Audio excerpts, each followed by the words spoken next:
This isn't just about rules and regulations. It's about understanding the deeper meaning behind God's design for intimacy, the word fornication. The term is often used in the Bible to describe sexual immorality, and it's important to note that this encompasses more than just sex before marriage.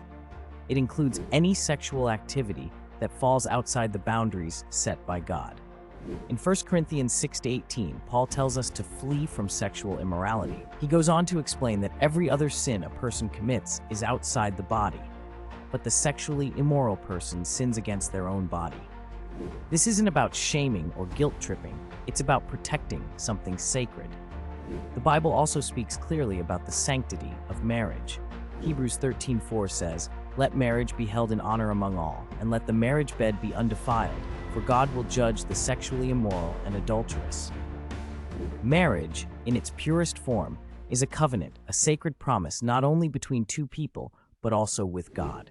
It's a relationship built on love, trust, and mutual respect.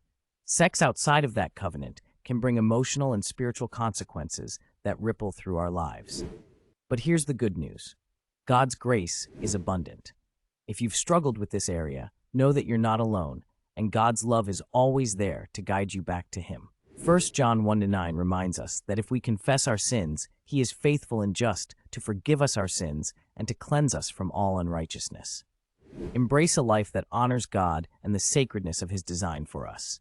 You can visit us at swissministry.com.